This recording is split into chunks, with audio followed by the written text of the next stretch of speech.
though.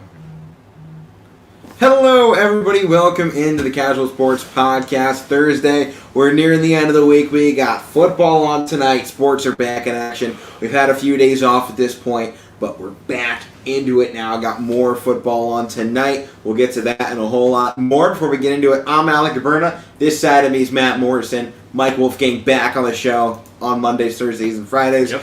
You get to hear Matt and I, though, every single day. On today's show, we're talking Major League Baseball, some playoff stuff. We're getting into the late part of the season. We're talking about college football. Virginia versus Wake Forest tomorrow night. Rutgers versus Michigan, potential upset coming this Saturday. Notre Dame versus Wisconsin, one of the biggest games of the weekend for the northern part of college football.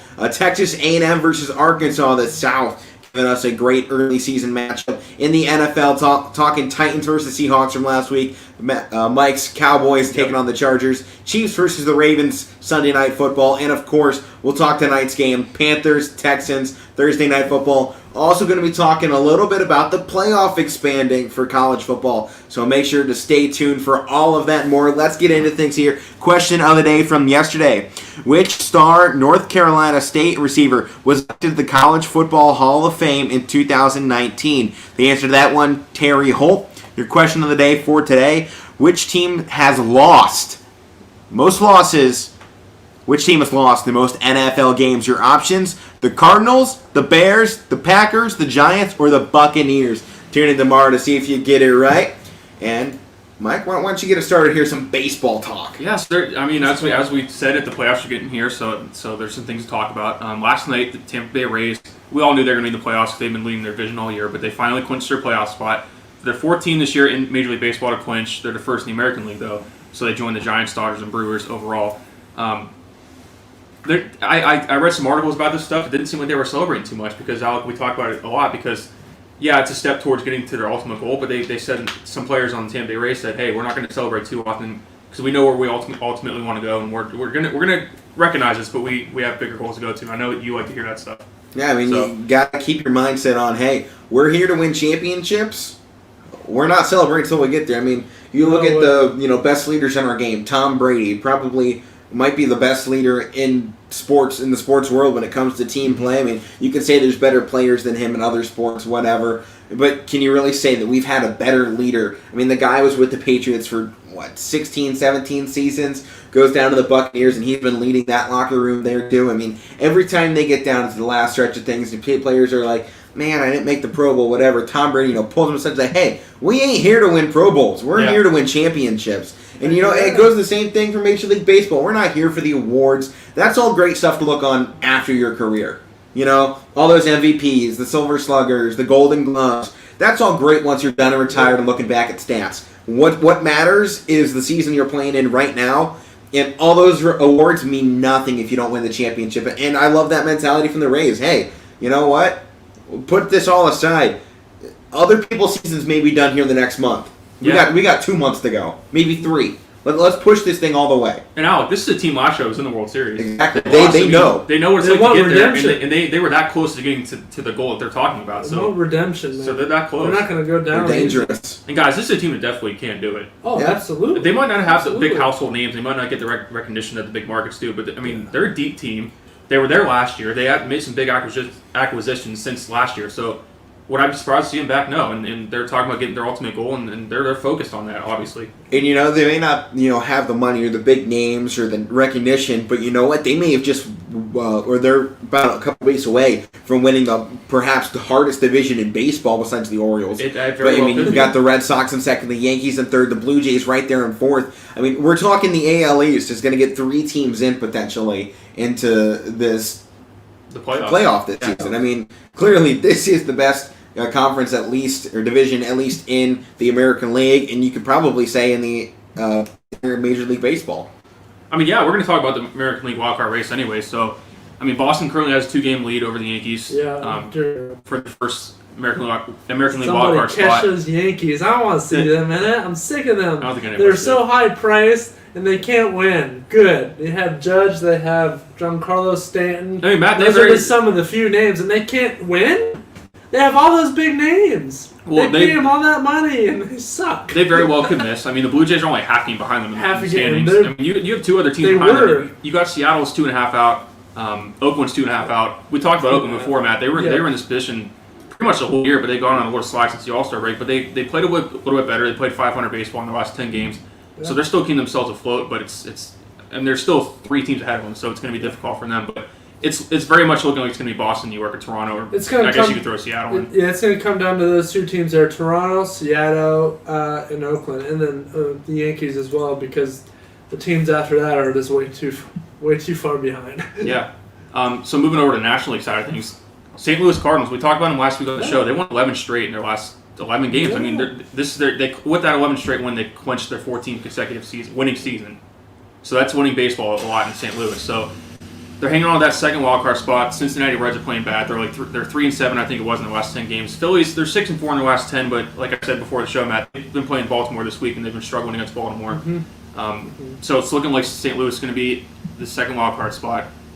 Things could Because change, that but first it one looks is like locked up right now. Yeah. With the Dodgers. Yeah, The Dodgers was the Come second on. team in baseball to clinch a spot, and they clinched the wild card spot. Yeah. So Yeah. If you want to throw this in here too, Alec, so you got the defending champs. They're 97 wins, 96 wins, I think it is. It's on there. 97-55, yeah. This seems like it's a problem in baseball. We can talk about it shortly. Defending champs, 97 wins, and they're playing a 1-game wild card. Well, it's a concern in baseball. A lot of people are talking about this. I mean, it's either going to be the Giants or the Dodgers.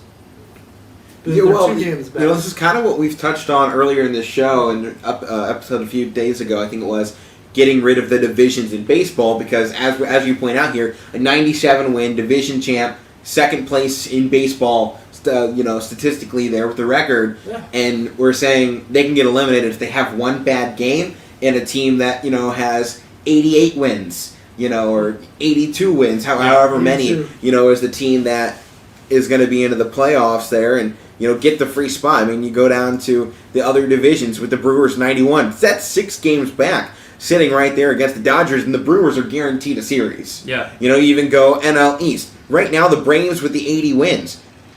One of those teams out of the NL East is going to clinch an actual playoff series, and we have a team that would be 17 games ahead of them that could get eliminated. And that was kind of what we were talking about with getting rid of the divisions because it doesn't make sense anymore in today's baseball. When the payrolls have gotten so far apart that the talent level from the first place of the NL East to the first place of the NL West is 17 games. Yeah. You get to this point, no, the Braves should not be a first place team coming. I know this is traditional. It's baseball. You don't change things. People aren't going to watch. If the Dodgers aren't in it, think of how many viewers Major League Baseball is going to lose if they lose. This is Los Angeles. Yeah. This is a reigning champ, so you get all the bandwagon fans too from there. That jump on because they win the championship. That's what happens. You got to be realistic about the numbers here, and it's also Los Angeles, a massive population. If Major League Baseball has the Dodgers go out in the wild card, a game that never really gets any viewership anyways, can you imagine millions of lost viewers here for this playoffs? And that's something when you're looking at the business side of baseball. Hey, we're losing a lot of money if we're losing 10 million viewers. Well, Alec, you know what, too? The big markets matter, but I'll even take it a step further. A couple years ago, and I'm a Pirate fan, for anybody who doesn't know. 2015, they won 98 games, and they were the first wild card, and they lost. I remember that. I know that they're not the big market that LA is, but you have a 98-win team that's a wild card team, and they lose one game and they're done after 162 Who games. They lose to? Chicago the first time, and then there was a couple. They won one, but that team was like their best team that 3-year stretch. They had 98 wins. That. And it's a problem that baseball has. A lot of people seem to be talking about it. I don't know if they'll ever give into it, but even last year, Alec. With the format they had, I know it was a COVID year and everything, but you had 8 teams in each league. It didn't matter. It mattered who won. Obviously, it matters who wins your division, but it's when there's more teams involved. You see it in basketball. It's good to win your division, but the best 8 teams in each conference are in the playoffs. Yeah. It's just the alignment's not right in baseball. It's not many teams even get into regardless, but it's just not the right format. And it's one of those things that people have been talking about, making that wild card game more than just one game. Make that a 3-game series or something. Didn't they do that in the COVID season last year? Yes, the first round was best of 3. They made it a best of 3 for that first round. And perhaps that's what they should do with the wild card. I know it's going to get into those teams and the pitching rotations and make them tired, but at the end of the day, push back the first round of the playoffs 2 days. Or either move up the wild card 2 days. Give them the extra 2 days of rest if you're going to make them play an extra 2 games. Yeah. And, make it a 3 straight homestand for the, top-ranked team. Don't make travel. You know what? If the team has to earn, the better record, give them the home series for the entire duration of a 3-game stand and see if they can do it.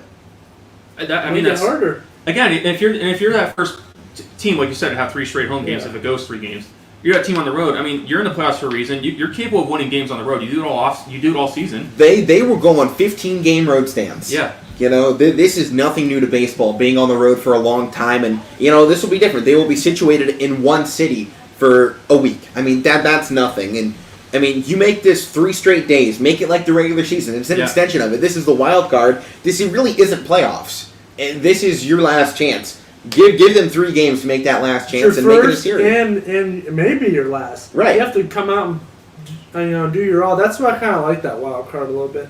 Because, you get teams that you can catch them on their bad day like that, and if you do, you're out. I know it's unfair, but that's it what also makes it interesting. That's the interesting part of it. It does make it very interesting. But at the end of the day, we don't want the wild card taking out the best team in baseball, perhaps. I mean, can we really say that baseball would be better without the Dodgers in the postseason this year? They're a 97-win team. They're the second best record in all of baseball?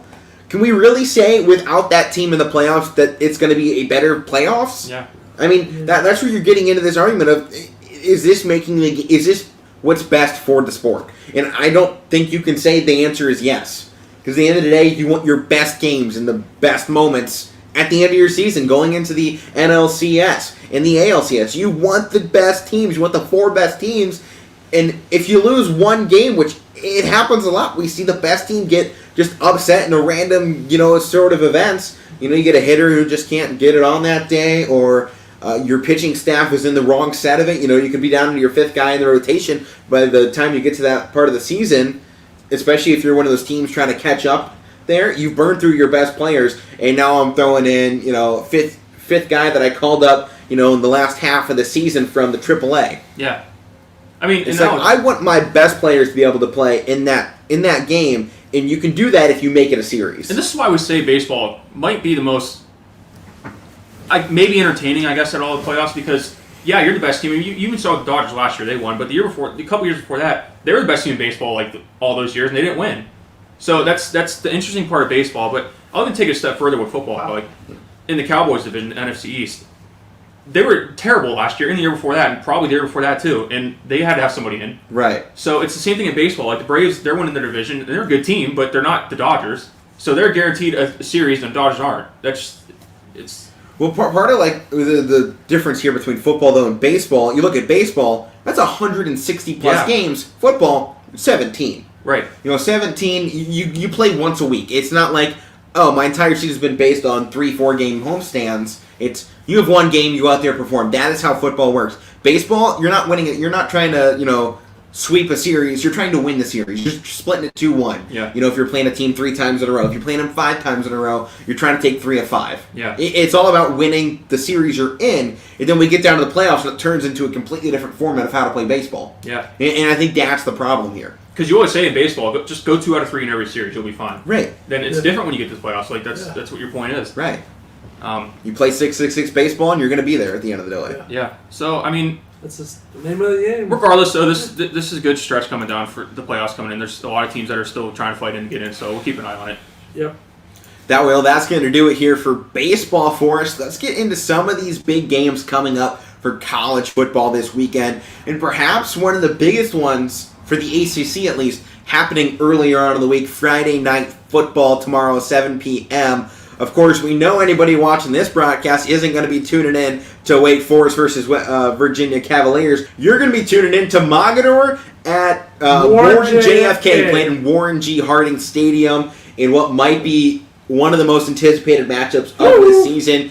2 of the best teams in the region. Mogador nearly, took it to Springfield last year in the playoffs, the 3rd round exit. We're going to preview this game tomorrow. But obviously, Warren JFK, their story from last year, they're between baseball, football, basketball, I think it was volleyball as well or something.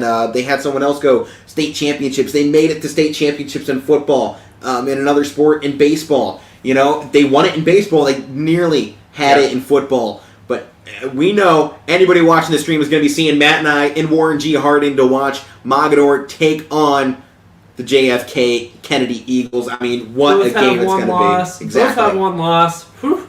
Well, we're going to preview that tomorrow, so make sure you tune in for that. But now back to this game here. The 4-0 Demon Deacons, a team we've kind of seen building up here in the ACC recently. Yeah. And I know we've been having the show a lot longer than it's been on YSN. We've kind of seen this progression for Wake Forest, and Matt and I talked about it yesterday when talking about Clemson, who's going to be the next team up in the ACC to dethrone them potentially with their off year, if somebody could. We were saying NC State potentially this weekend on an upset. And, Wake Forest, we've said they've never been able to break through that ceiling of Clemson. They have never been able to get past them. And they've started great every single year. 3-0 obviously right now. And we've seen them go strong a big part of the season. Granted, they haven't had great opponents so far. Old Dominion opened the season, Norfolk State after that, and then Florida State after that. But what you can take away from those games is defense held every team under 16 points. Mm-hmm. Offense was up over 35 points in all those games. So they handled their business in those first few games. They did what they had to. They come out on top,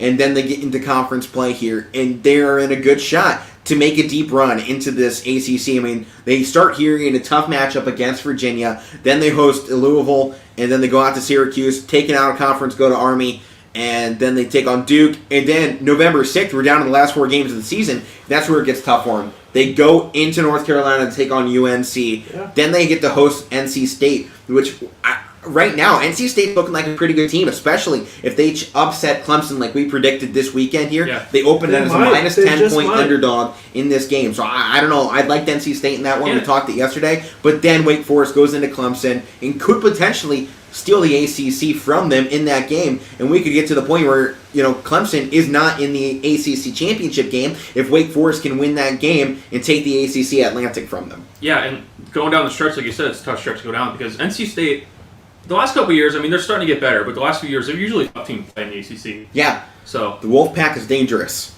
So that's something to look out for Wake Forest, but I like what they're doing. And, on the other side of this, for Virginia, they are coming off a tough loss where they got eviscerated. Look at their first 2 games of the season. Put up 40 points of offense in both of them. Then even in the loss, they put up 39 points. So it's just a matter of can the defense stop Wake Forest? Because Wake Forest has put up, obviously, 35-plus in every game. This Virginia offense has put up 39-plus in every single game. It's just the defense fell apart in this game against UNC. UNC put in a good performance. Sam Howell was on his stuff. 5 touchdowns in that game on just 14 receptions for him. So he was on his stuff there. UNC's offense was ticking, like a time bomb, and they were going off in that game. And this game, I think for both teams, is huge when it comes to how they're going to fare in the ACC play. Because you go down to Virginia, they're fighting in the ACC Coastal. Depending on how the season works out, this is a moment we could look back on and have a rematch going into the championship game. They're like a hard-boiled team. You can't take them lightly, at all. Yeah. I know they had that one loss, but still, don't go in there with your heads high. Oh, this is a win. They're going to come and play. Right. Wake Forest cannot get behind that. No. This is a great matchup for both teams. This is a good matchup. Because I think Wake Forest has found themselves on offense. Their defense is looking okay, but I don't know. There's something missing from there. They're close, but I don't think they're there just yet. I think Virginia might come in, try and take advantage of that. And it's a great Friday night game. Obviously, no one watching this is going to be watching that game, so you'll get we'll give live updates during our game. They just check out the highlights. Right. Yeah. But, our game's the one to watch on YSNLive.com, 7 p.m. in Warren G. Harding. We got the JFK Eagles and Mogador. We'll talk that tomorrow more, but we just got to keep hyping it up here. Absolutely. But, this is a great game for Virginia. This can set off a good homestand for them, or a good start to the season for them. Obviously, losing their conference opener against UNC hurts their chances. But if they can come back, take this game from Wake Forest, then they have Miami next week, which should be a good game for them. They have a tough Louisville, coming in, in the next game after that. Louisville 2-1 on the season, but they have been on their stuff too, and they've put up some really tough battles, and they've put up a lot of yards. It's the same offense Lamar Jackson thrived in. They have a quarterback who's very similar in the way he moves the ball down the field, so that could be an interesting matchup in Louisville on October 9th. But then they host Duke, Georgia Tech, who nearly upset Clemson, and They get in here October 30th, Halloween weekend, at BYU in a very dangerous game for them, before then hosting the team from South Bend and Notre Dame, finishing off against Pitt in Virginia Tech. So, I mean, this is a point in the season they need to start racking up those in-conference wins before they get down to that end of the season where those two hard games for them out of conference. Yeah. So even if they lose those games, it's not going to hurt their shot in the ACC. It might hurt their shot for, say, playoffs, but this is a great schedule right now for Virginia. If they can take this game against Wake Forest, they can very easily now go in there and take the Coastal Division of the ACC and then either stick it to NC State, Clemson, Wake Forest, or Boston College, who's 3-0 right now in the ACC Atlantic. Yeah, and you just ran through the schedule. Happen. If you're some of these ACC teams, I don't know how good they're actually going to be, but don't overlook Georgia Tech. They just hung in with Clemson. I mean, I know Clemson's often struggling to have some question marks, but there's some teams that don't overlook because some people say, oh, the ACC is weak. Some of these teams are getting better, so don't overlook most of these teams. They are definitely improving, but obviously.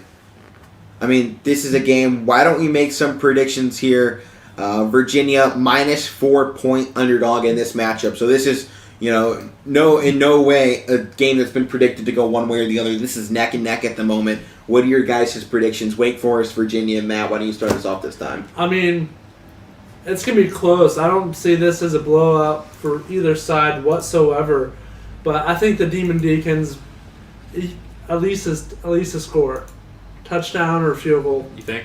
I think so. But Virginia's going to bring it. They're not going to be taken lightly. Yeah, they're definitely going to bring it. I think I don't know what to expect from either offense, but Points. Points. It's going to be a shootout. Like I said, it's going to be a close shootout, but I'm taking Demon Deacons. There you go, Demon Deacons. This game, I think, is going to be a tough one on both sides of it. But I think you look at this performance last week for Virginia on how they're going to fare in conference play. They let 59 points up on the board to Sam Howell and that UNC offense, a team that we've kind of seen struggle as well. Started off a top 10 ranking, went out lost, and they are bouncing back now, yes, and they obviously just found their rhythm against Virginia. I think Virginia's coming into this game a little bit disheartened. I think they don't score in the first quarter. I think Demon Deacons up 14-0 going into that second quarter of this game. I think Virginia probably makes it a one-score game going into halftime, maybe 14-10. They're going to rally 17-10, something like that. It'll be closer going into the half. I think halftime comes out. Virginia gets on the board first. We got a tied ball game, 17-17 or 20-20, right in there, right around that mark. Then I don't think they score in the fourth quarter. I think Wake Forest. I think you got to score. I think Wake Forest takes the fourth quarter. They take the game. I give them +10. I think Wake Forest is taking this by 2 possessions in the fourth. It's gonna be a good one. I gave the full breakdown there, so if I get it right, I mean, that's as close you get. I'm buying a lottery ticket. If I get this ad all right, I'm buying a lottery ticket tomorrow. Broke it down as good as you could. Yeah, I mean, it is what it is. But for this one, a very interesting matchup, I think. Yeah, Rutgers Scarlet Knights in the Big House taking on Michigan. It's obviously been a very easy road so far for Rutgers. 61-14 over Temple, 17-7 over the Cuse, and then 45-13 over Delaware. In the Big House, starting out the meat of this Rutgers schedule. Michigan 1 week, hosting Ohio State the next, then hosting Michigan State the next, and then we don't know about Northwestern, what they're going to do here, but it's always a tough time going into Chicago to take on Northwestern on the south side. Then they have Illinois, which should be an interesting game. After that, though, Wisconsin, Indiana, Penn State, finishing off against rivals Maryland. So, I mean, this is a rough schedule coming up for Rutgers. But if they run the tables in this part, oh my God, what has Greg Schiano done? And this is in a short time, right? If they win this game here, we're going to see the Rutgers ranked here for the first time in a long time. That's for sure. I mean, this is a team that really hasn't been ranked since Greg Schiano was running things in the Big East. Yeah. I mean, they were really good at that point, and everyone's kind of expecting a blowout in this game. And obviously, Michigan's put up numbers, man. 63-10 against UNI last week. 31-10 against Washington, 47-14 against Western Michigan. So this is a team that has been scoring and perhaps is the best Michigan team Jim Harbaugh has ever coached. I was going to say, they definitely seem like they're somewhat of a different Michigan team. I mean, like you said, they're putting up a lot of points, so they seem like they're on a different level. Yeah. Definitely. And that's I just hate to say that, they are. I don't like them either. No one here on the show does. No. But, this is a good part of the schedule right now for Michigan. They need this win to open up conference play because they're going into Wisconsin next week. They're going to have to go face that crowd jumping around for 4 quarters, making some serious noise. So they are going to have to win this game and win it big, too. Make that statement. Go in there to Wisconsin with some energy. Take that game. Then they'll get Nebraska Northwestern, which should be 2 easy games for them. I have a feeling with the way Michigan is playing. Then they have Michigan State coming up afterwards. Yeah. Indiana, who's kind of getting pushed around right now. Penn State in Happy Valley. Then they have to go to Maryland, which we've seen been problems for teams here in the Big Ten. Going into Maryland, they have gotten some things stuck to them. And I'm saying Ohio State-wise has too. I mean, they nearly got upset. What was it, 2 seasons ago, I believe it was? And then obviously ending the season, Thanksgiving Saturday, Ohio State in the Big House. And what could tell who goes to the Big Ten championship potentially. I mean, Ohio State, it's a one-loss team out of conference. This is conference play now. This is all that matters right now for the Big Ten in the next 10 weeks of football. Yeah. Who wins the Big Ten? Because if you win the Big Ten, you're probably going to the playoff. Yeah. If you're undefeated. And all these teams we're talking about need to go undefeated, and that starts with number 19 Michigan Wolverines and probably the toughest matchup of the week for Big Ten football. Yeah, I mean, the Big Ten winner definitely is going to be in the playoff because this might be one of the best years in terms of it's pretty wide open this year in the college football playoff. I mean, Clemson seems vulnerable. There's still some question marks with Ohio State. There's some other teams in there that are kind of on the edge, so this could be a chance for Michigan to step up. Matt and I were actually talking about this yesterday, Mike. I know you don't really get to see the shows because you're busy during this time on, obviously, rest on Tuesdays and Wednesdays. We were talking about it on, it looks super wide open. Alabama and Georgia, so long as they don't slip up, pretty much have a guaranteed spot at 1 and 2. Yeah. And then even after that, I don't remember exactly who we were talking about, but one of the people Georgia faces along the season, if they win their game, Georgia goes 1 loss and could be a 1-loss team going into that final week, or going into the playoffs. And a 1-loss Georgia with some good wins under their belt over Clemson, then you would have perhaps a 1-loss Alabama or an undefeated Alabama, and then a 1-loss Florida with a win over Georgia. I mean, you get that point and go, well, shoot, all 3 of those teams could be in there. And it really looks open, but at the same time, I think this is a playoff race that's going to close up very quickly. Yeah, I mean, as of right now, I mean, it seems like you know who the 1 and 2 are going to be, but I'm talking about the last 2 spots. It seems like it's a little bit more. I know it's early, but it seems a little bit more wide open than it has been in the past. So. That is for sure. Sorry, just checking on some things because we're in an apartment, so we have neighbors, and sometimes they're loud above us. Yeah. It happens. I hope it's not getting picked up too much on the microphone here, but I'm gonna message them above us to be more quiet. But that's fine here. Let's get into this next game. Another big game for the Big Ten, not in conference, but to get some of that out of conference reputation right now. Number 12 Notre Dame, number 18 Wisconsin, and Notre Dame coming off that close game against Toledo, close game against Florida State. Then they finally open things up against Purdue. And this is a hard schedule right now looking for Notre Dame. Notre Dame versus Wisconsin. The next week, Notre Dame versus Cincinnati, The return of Cone, man. That's going to be a game. This is going to be a good game. I mean, it's going to be difficult for Notre Dame going on the road. Because, I mean, Matt, we've seen how difficult it is to play in Wisconsin. It's always difficult to play there. So it's going to be definitely a good matchup. Absolutely.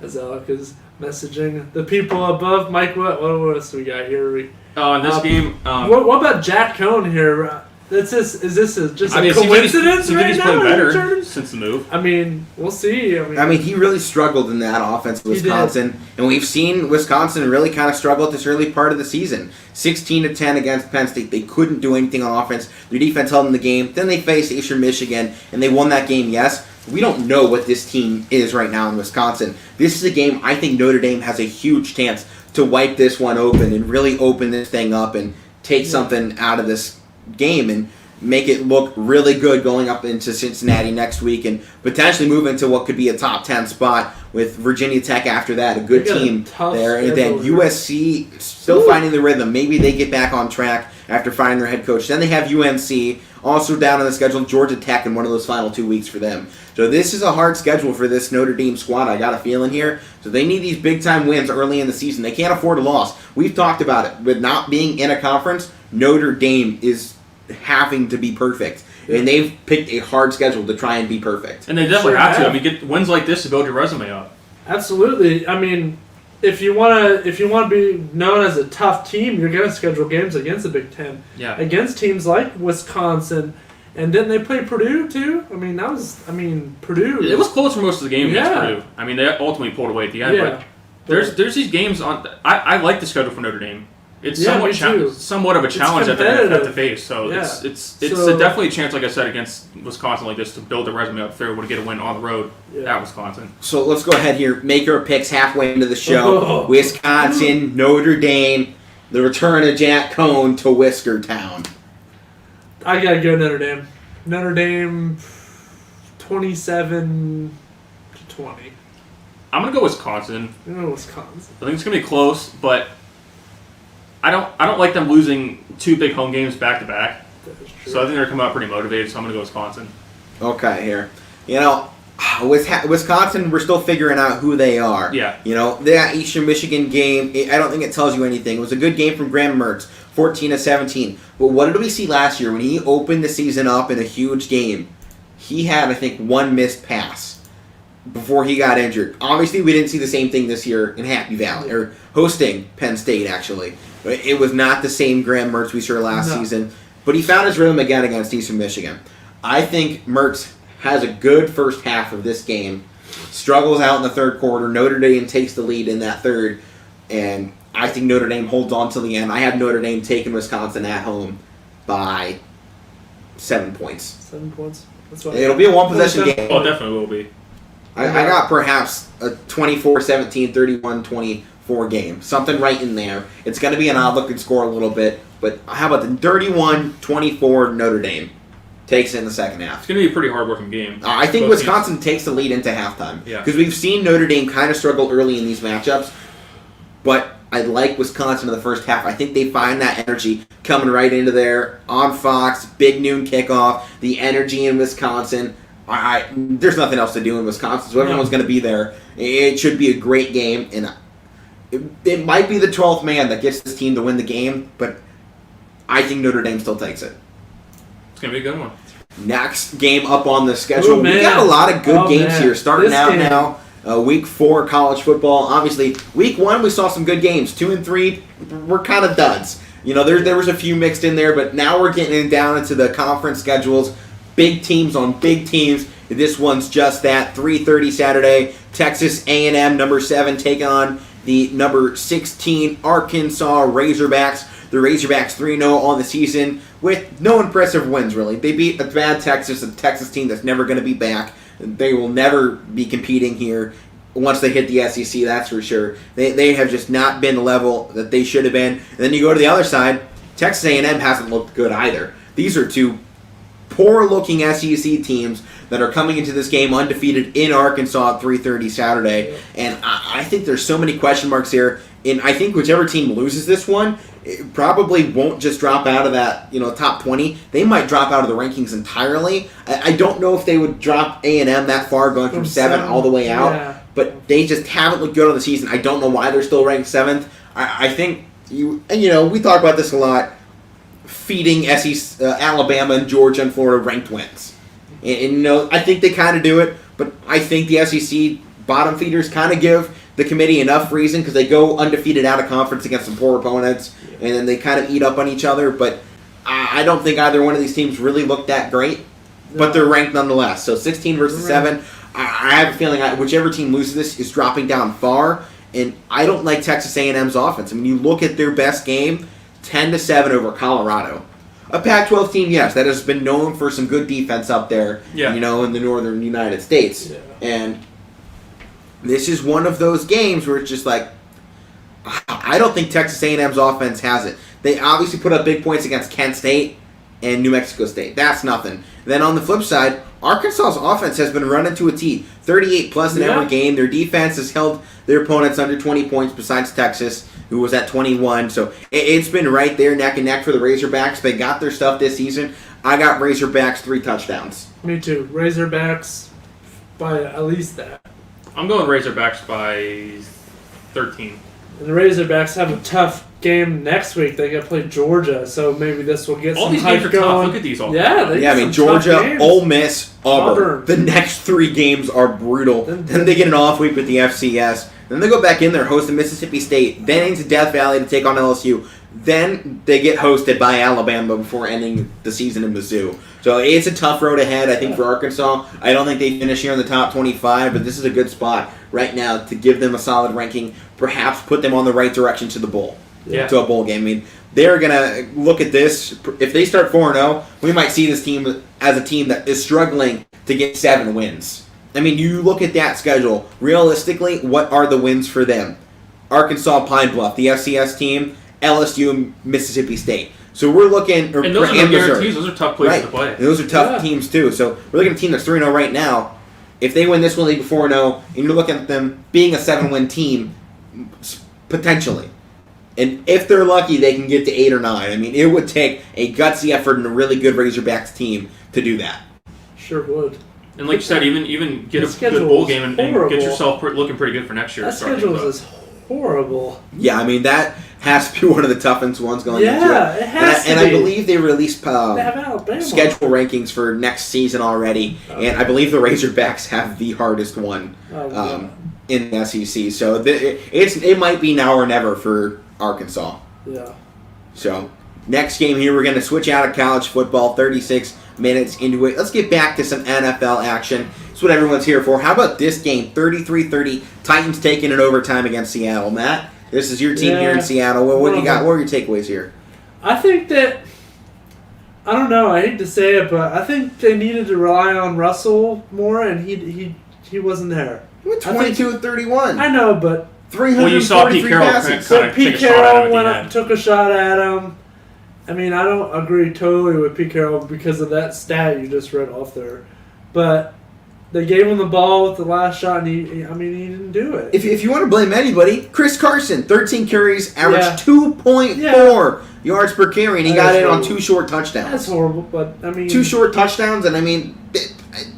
Russ you got to get more out of the run game. And it wasn't too much passing. Look at Tyler Lockett's stats there. Yeah, Lockett had everything. Him and Freddie Swain had it all. I mean, between the two of them, almost 300 yards combined out of the both of them. That's where the bulk of Russell Wilson's offense came from. Where's DK? 6 of 53? I don't want that. Where's your tight end, Gerald Everett? 1 reception, 3 yards. Even Travis Horner, 2 receptions, 14 yards. That is terrible offense. Yeah, it is. Out of this team. This is not what we expect. Metcalf should be right up there nearing 70 yards too. And this is a team that likes physical football. Yeah. When this Seattle Seahawks team is the best, they are running the football and letting Russell Wilson run the play action, get outside of the pocket, and let those big hefties in front of him control the game. When you're having Russell Wilson be the main guy and the star of offense, yes, he is an MVP caliber quarterback. But you don't win football games. No. We see it every time. Russell Wilson looks fantastic. First half of the season. Second half, he's getting a little tired. They haven't established a run game, and they fall apart. Like that. And we're already seeing it now. They lose in overtime to Tennessee, and give credit to Tennessee here. But it was a team that got blown out by the Cardinals week 1, so now you look at this matchup and you go, ugh, what does Seattle really have to offer in this? And, Ryan Tannehill did his job. 27 of 40, 347 yards, and Derrick Henry, nearly 200 yards on the ground, 3 touchdowns for him. And that also goes back now to the defense side of Seattle. Where's that defense we have seen out of this squad? This was the Legion of Boom. Yeah. That was in the Super Bowl, and obviously everyone from that team is gone on this defensive side. Except Bobby Wagner. Besides Bobby Wagner. But in order for those guys to be gone, Seattle has had to bring in some new guys on defense, and some guys that we've seen play pretty well for them. I mean, this is no pushover team. They won last week against the Colts 28-16, and we're seeing the offense producing. Where is the defense here, and where's the rush game for Seattle? That is Seattle's bread and butter. Defense, rushing. They didn't have it. And Alex Hughes just showed all those things they can improve in on offense, and they still scored 30 points. Right. Yeah. So get that running game going. They're going to be, if they get that going and play some average defense, I mean... If you take Chris Carson from 31 yards and give him 62 yards, just double that, and he still takes 2 touchdowns, this is a completely different game, and I think this game doesn't go to overtime. No, I don't think so either, but, I mean... I do think that Russell has a lot on his shoulders, and I honestly, I don't think Pete Carroll should be criticizing him. I mean, the guy's been the quarterback for 10 years almost. Lost the Super Bowl. Yeah, but he won one too. Won one too against Peyton Manning. Threw a pick. Huh? Threw a pick in the end zone. Yeah, I know. To the Paints. When they had the best running back in the backfield, they throw a pass. He was too busy eating Skittles. Yeah, I was here the whole time, man. I was here the whole time. I just had Skittles in my pocket. I didn't know what we were doing. They would have won it. They would have handed it off. They were like, I don't want to go too much into it, but they were like, oh, what's past it? They think, they all know that Marshawn's going to get the ball. Like, it still wouldn't have mattered. Right. He was going to run them over. It's like Derrick Henry. He's getting the ball here. So he throws the ball, and he makes Malcolm Butler, who was a garbage cornerback, into a star. And moral of the story from what Matt's talking about, run the ball. Run the ball. Run the ball. Hey, you know what the Titans are really good at? Running the ball. You know what they did? They gave it to Derrick Henry 35 times. That's what you got to do. 35 times. And then he caught the ball 6 times. The guy alone had 250 yards almost. Man. He was almost at 250 alone. It's insane. Seattle, you were watching this. Yeah, I watched it. They ratched it. They got ran over by it, and they still didn't try anything new. Yeah. Derrick Henry might have just solidified himself right now as the best running back in the NFL. And Christian McCaffrey hasn't had a hot season so far. He's going to need a big game if he wants to start making the comeback on DH. You look at those running backs back in the day. You had Earl Campbell. You can even go Franco Harris. Those, Barry Sanders. Jim Brown, Bo Jackson. None of these modern day running backs match up to them at all. Derrick Henry's probably one of the few. One of the few, just that big bulk of a frame running you over and not, Herschel Walker. showing any care for human life. Just going over. How small he was. Emmitt Smith. None of these running backs match up to these guys. Henry's probably one of the few. Maybe Chubb as well. And you talk about that. When's the last time we saw a running back in the NFL getting 35 carries? Anybody know? I don't. I don't remember. Probably go back way back. If it happened. Unless it was the Denver Broncos last year when they brought in a wide receiver to play quarterback. Yeah. Unless, I don't remember what the stats were from that game, but that could be the only other time I could see a guy getting 35 carries in a game. Yeah. He's on another level. He's one of a kind right now. He's looking like Eric Dickerson out here. Earl Campbell mostly. Earl Campbell ran people down. It took people to rip his jersey off for them to get. He still kept running when they were ripping his jersey off. That's just like Henry. Yeah. He's stiff-arming people. He's stiff-arming Josh Norman. He's going 99 yards like Tony Dorsett. Yeah. You don't see that anymore. Yeah. Speed and power, unstoppable. Bo Jackson. Talking about another team here with quite a bit of speed, quite a bit of power. Cowboys, Mike, your team, nearly pulling out a win against Justin Herbert and the Chargers. Herbert, 31 of 41 in that game, 338 yards, 1 touchdown, 2 interceptions. Before we get into your side of the ball, how about this Chargers squad? They've been finding themselves early on. Offense is still struggling. 20 points for the first one, 17 in the second one. But can we give some credit to this Chargers defense right now? Holding the Cowboys down to 20. Holding Washington back to 16 or 17 points. This is a squad that is doing pretty good, and until this offense takes over, this defense has been doing just fine on their own side. Well, personally, as a Cowboy fan, I was kind of concerned about this game because all the stuff you just said about the Chargers. They're young, they're playing good.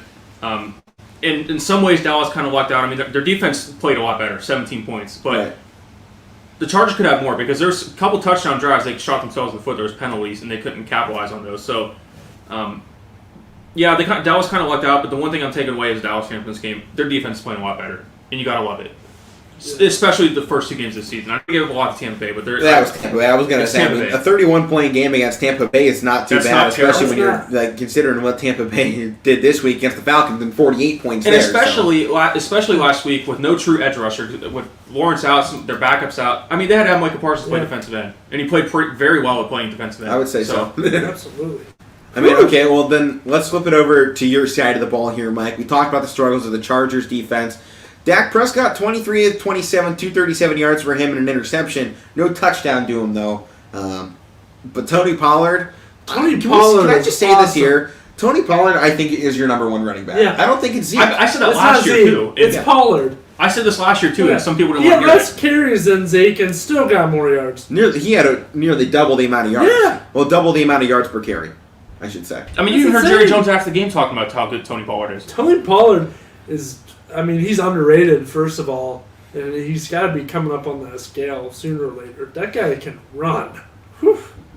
Yeah. And it wasn't a game Just you keep guys feeding found him. like your best wide receivers either. I mean, yeah, you found CeeDee Lamb 8 times, 81 yards, but you didn't have big plays through the air very often. I mean, this was a ground attack game, something that the Cowboys dominated on. When the Cowboys were good, they ran the football. With a good offensive line. With a good offensive line. If they can get back to that and let Dak sit back there and let him just rip it 27 times, I think that's what this offense needs to do. Run the ball more. They have fantastic running backs. Zeke is obviously on the decline. Tony Pollard's on the up and up, though. Let these guys run the ball. Let Dak sit back there and not throw it 51 times in a game. Not let him get sacked 4 times in a game. Let him sit back there, take maybe 1 hit a game. Maybe. And let him loose 27 times, and he missed 4 guys, and one of those ones picked off. I mean, you can see with Dak, he's not getting hit that much either. I mean, their offensive line, they started out the season without Zach Martin because he was on the COVID list, and they have some other guys missing within the last few years. They had some guys retired. Their offensive line is still holding ground. Yeah. I mean, they're protecting Dak as they should be because of that major injury he had. They're still able to run the football with Tony Pollard, so that's another thing I'm impressed with is their offensive line because I was expecting it to be a little iffy this year, but.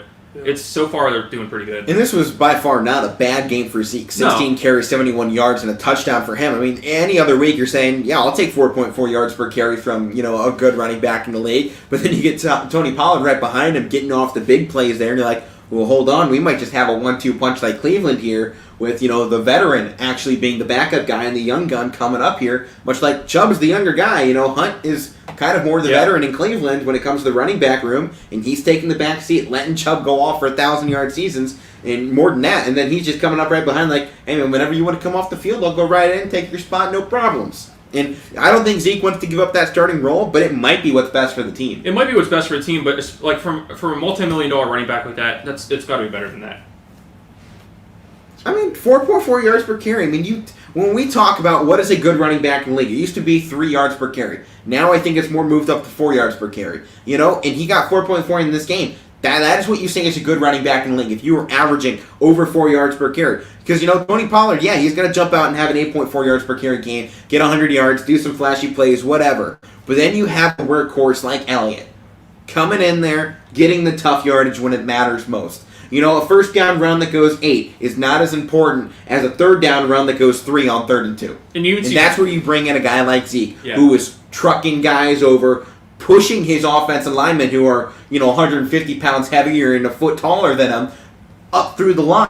That is Zeke pushing your line too. The amount of power that Zeke has, I think, is one of the most underrated aspects of his game. He's not the same speed guy that he came out of college as. He gets caught in the open field now. He's fumbled the ball. But he comes in when it matters most and punches it up the middle, and that's why he gets paid the big bucks. Because Tony Pollard, is going to break off the big run, but when you're dependent on a guy in the late stages of the ball game, you're calling on Pollard, you're calling on Zeke.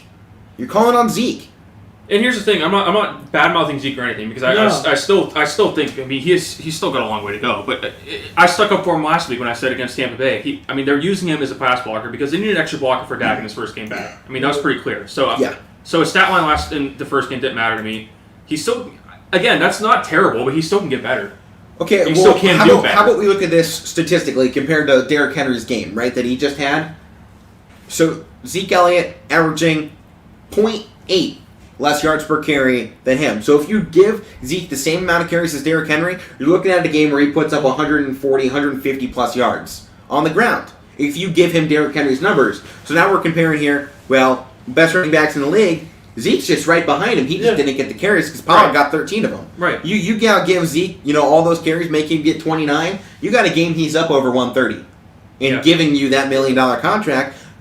But you don't have to do that. Avoid the injuries. Avoid the excessive play at the early part of the season and split your running backs here like Cleveland's doing. Cleveland has been able to keep that backfield healthy for the most part and due to the fact that they can split carries. I guess it's just as a Cowboy fan, you're just used to what Zeke was the first couple of years.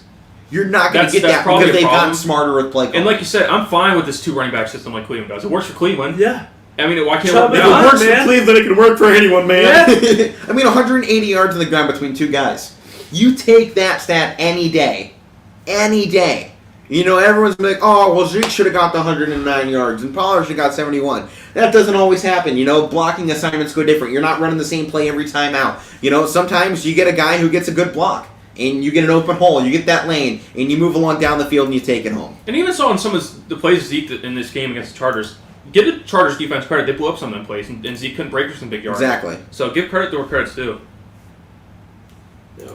Well, next game here, as we're wrapping up our last 10 minutes on the show, Kansas City Chiefs, Baltimore Ravens had one heck of a matchup to knock off Sunday night. 36-35, Ravens take it home off the strength of Lamar Jackson's legs. He had a better night than Zeke as well. 16 carries, 107 yards, 2 touchdowns for the quarterback. And he had 2 interceptions through the air, but at the end of the night, didn't matter. They win. Doesn't matter. Kansas City beat themselves in this game. They had the game won and they fumbled. They turned it over. I mean, if you watch this whole game, you're like, how did the Ravens win? Because Mahomes was doing his thing, and so was Clyde Edwards-Helaire, but Edwards didn't have a good game. 13 carries, 46 yards. Yeah, we're talking 3.5 yards there. Yeah. But if you double that, make it 26. I mean, he's still not over the 100-yard mark. Yeah. And when you're expecting Helaire to be your guy, you need to get a little bit more than that, you know? We're not saying Derrick Henry or Zeke just yet, because he's not at that level, but he's getting to that level. He's got to be a step or two behind Chubb at this point, you know? 2 seasons back. And that might be where he is, but at the same time, when you're in the big games, you need your young running back like this to step up, help out your offense, help them seal the deal in the end of the game when you got the lead. Yeah, I mean... Because this is a game, they get outscored 12-0 in the fourth quarter. Yeah, I mean, like you said, they Matt. lost that fourth quarter. Kansas City shot themselves in the foot. Absolutely. But, I mean, teams do it. We think Kansas City's perfect, but they're not. I mean, teams slip up every now and then. Yeah, no one's going to have a perfect season. If you look at Lamar Jackson, he can't throw. He's going to beat you on the run. You can't stop him at all. The only way you're going to stop him is by not helping his cause, and they helped his cause. Yeah. They fumbled it. You gave Lamar Jackson good field position, and then you're expecting him to throw the ball, and he goes, idiots. He only had 239 yards, I believe it was. And he's a running quarterback. I mean, they all know that, and he still runs everywhere. That's his game. We keep talking about that's his game. And you know what? There's no problem with that. A lot of He's people a horrible passing quarterback. I don't say he's horrible. Well, he's not the best. 18-26. Hold on. If we're talking Big Ben right now, it goes 18-26, 239 yards, a touchdown, and 2 interceptions. That's horrible. No, it's not. For Big Ben. Big Ben sucked in recent years. Yeah, in some games. Still, that's horrible. We're talking Big Ben, or say Baker Mayfield. If we say Baker Mayfield went 18-26, 239 yards, and say, oh, well, those 2 interceptions weren't his fault. They got bounced off a guy's hands and he get a touchdown. Tell me we're not saying that's a good day passing the ball. That's a good day. I don't know.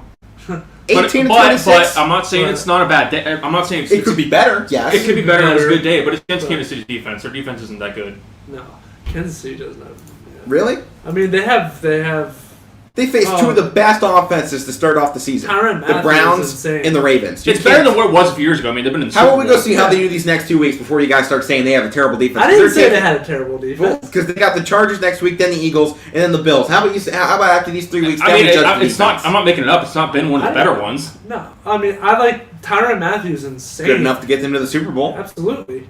When they have an offense that can put up lots of points, your defense doesn't have to hold them down that much. And we know Kansas City's offense is on and off the field so quickly because they have big playability. Your defense can't go out there and play, 25 possessions and expect them to hold them 0 points every time. Letting up 4 or 5 touchdowns is expected especially when you're turning it over and giving them less rest.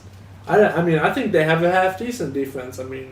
I think the Chiefs realistically have a good defense. They do. just get put out there too often. It's not the absolute worst. It's just not the best. I like is what I'm saying. Tyrann Mathieu's great. He had those 2 interceptions. Those 2 interceptions came from him.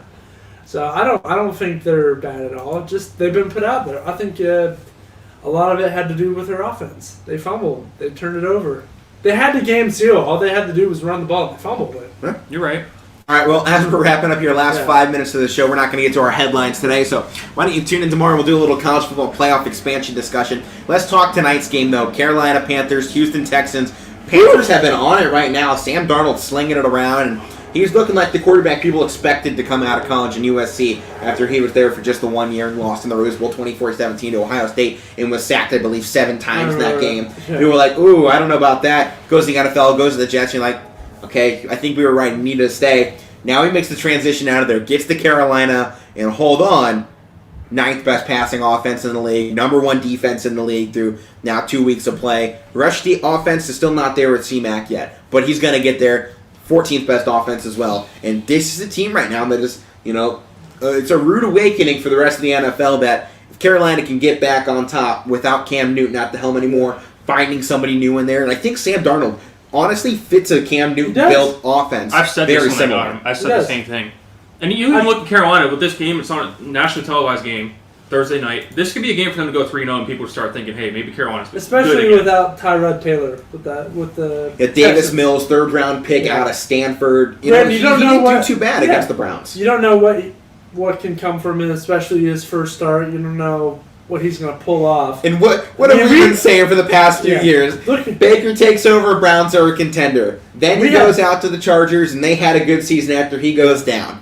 Now here in Texans, he's out week 3, and here comes a backup young rookie quarterback. And Davis Mills is a guy I liked in the draft, too. He's a guy I kind of wanted Pittsburgh to get. I was saying this before Sean. I wanted Pittsburgh to get him. And people are thinking he didn't play bad at all against the Browns. No. People were just focused on that first drive. He was backed up. Terrible field position. He threw an interception. Yeah. But he didn't play bad after that. No. So we'll have to see how he plays tonight. Have to see. That's something to look I mean, forward we've to seen tonight. guys come out of nowhere. Taylor Heineke pull off these incredible performances. You don't have to be the number 1 pick in the league. You No. don't have to be a 1st round pick in the league to make your name. Call Tom Brady. Tom Brady. I was just Tom Brady's the Tom GOAT. Brady. He was what, a 4th, 5th round pick? Picked what, 199? Something, yeah. Whatever round it is. 199, I think is what it was. But Something like he was back there. You don't have to be the top guy in the league to be the best. In fact, you're more likely not. I mean, you're more likely to be better if you're not picked 1st overall because you're going to a crap team. And, this kid got put on the Texans, a team that, has some good talent on it. Yeah. And clearly, with the whole situation going on in the quarterback room, if Davis Mills comes out here and performs the way Tyrod Taylor has for the first 2 games of the season, one, I think he takes the starting job from Davis Mills, and I think the Texans have no problem trading Deshaun Watson. Yeah, because then they've at least addressed something, not solved it, but it's at least something to hang their hats on. All right, predictions tonight's game. Since I haven't gone first, I'll go first this time. Go first. I think Davis Mills has a terrible first half. I think Carolina goes up 24-7 first half of this game. Houston's have a good 3rd quarter, make it 24-14. Then Carolina takes the 4th quarter, steals this one away. I'll go 34-14 Carolina. You like these specific breakdowns a lot. Yeah, You're that's doing fun. it a lot. Carolina, I'm man, going Carolina. I got Carolina here. They're a hot team. I mean, I think C-Mac will get going here tonight. And if he doesn't, I mean, Sam Darnold's been performing. He's going to perform again tonight. I got him by 10 points. All right. Well, expect 300-plus yards from Sam Darnold. You heard it here first. And with just a minute left until Power Hour starts, this is going to do it from the Casual Sports Podcast. Come back tomorrow previewing Mogador versus Warren JFK, the NFL weekend, and some more college football as well as the playoff expansion. I'm Alec Burnham. Mike on this side. He'll be back tomorrow. So will Matt Morrison. We'll see you all next time on the Casual Sports Podcast.